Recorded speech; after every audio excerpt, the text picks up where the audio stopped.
আর এবার যাদবপুরের খবরের দিকে নজর রাখবো। যাদবপুরে তৃণমূল বিজেপির হাতাহাতি, বিজেপির দেওয়াল লিখন বারবার মুছে দেওয়ার অভিযোগ উঠেছে তৃণমূল কংগ্রেসের বিরুদ্ধে। যাদবপুরে রামলাল বাজারে তৃণমূল বিজেপির বচসা। যতই বিধানসভা নির্বাচনে এগিয়ে আসছে ততই কিন্তু দেখা যাচ্ছে যে তৃণমূল বিজেপির মধ্যে গোষ্ঠীদ্বন্দ্ব একেবারে সামনে চলে আসছে। বিজেপির দেওয়াল লিখন বারবার মুছে দেওয়ার অভিযোগ উঠছে তৃণমূলের বিরুদ্ধে। আর এই ঘটনায় বচসা থেকে একেবারে হাতাহাতি পর্যন্ত পৌঁছয়। যাদবপুরের রামলাল বাজারে তৃণমূল বিজেপির বচসা। দোরগোড়া একেবারে বিধানসভা নির্বাচন, এবং সেই বিধানসভা নির্বাচনের আগেই দেখা যাচ্ছে তৃণমূল বিজেপির বচসা ছবি বারংবার সামনে আসছে।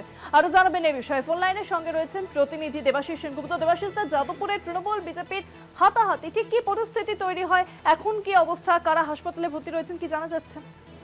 তবে এখনো পর্যন্ত খবর পাওয়া যাচ্ছে যে বিজেপির যে সমস্ত কার্যকর্তা আছে মূলত 105 নম্বর ওয়ার্ডে, সেখানে যারা কর্মীরা রয়েছে বিজেপির কার্যকর্তা এবং কর্মী, তাদের সঙ্গে কিন্তু দফায় দফায় আজকে ঝগড়াঝাঁটি হয়েছে। গতকাল রাত্রি ঘটনা দেয়ালকে কেন্দ্র করে সেখানে অভিযোগ হচ্ছে, বিজেপির পক্ষ থেকে অভিযোগ হচ্ছে যে বিজেপি তাদের যে কর্মসূচি দেওয়াল লিখলে সেই দেয়াল লেখা বারবার করে মুছে দিচ্ছে তৃণমূল কংগ্রেসের সেখানে কর্মী সমর্থক যারা রয়েছে তারা।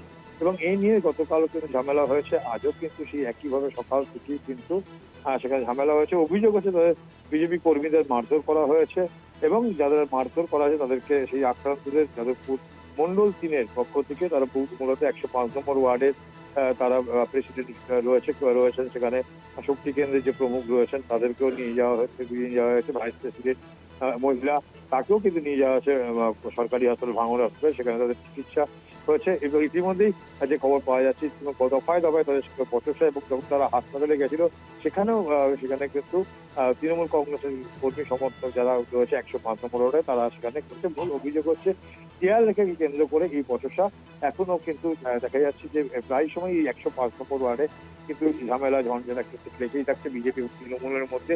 এবং সেইখানটাই থেকেই কিন্তু গতকালও কিন্তু সেই একই জায়গায় হয়েছে, গত রাত্রি থেকেই কিন্তু এই দেয়াল লেখাকে কেন্দ্র করে হাতাহাতি হয়। এবং যার খবর যে দুপক্ষেই সমর্থকদের মধ্যে কিন্তু সেখানে কিন্তু মারপিট ঝগড়া এবং রীতিমতো সেখানে গালিগালাজ হয়েছে। এবং বিজেপি কর্মীদের বক্তব্য হচ্ছে তাদের কর্মী তারা নেতৃত্ব কার্যকর্তা তারা আহত হয়েছে, তাদেরকে এফআইআর করা হয়েছে এবং সেখান থেকে অভিযোগ করা হয়েছে যাদবপুর থানায়, এমনটা অভিযোগ রয়েছে। কিন্তু এখনো পর্যন্ত এই ঘটনায় কাউকে গ্রেপ্তার করা হয়নি, যদিও রাজনৈতিক বচসা দুপক্ষের মধ্যেই কিন্তু এই বাকবিতণ্ডা থেকেই কিন্তু এই পরিস্থিতি সৃষ্টি হয়েছে, এমনটাই কিন্তু স্থানীয় সূত্রে খবর। অনেক ধন্যবাদ দেবাশিস। ফোন লাইনের সঙ্গে ছিলেন প্রতিনিধি দেবাশিস সেনগুপ্ত।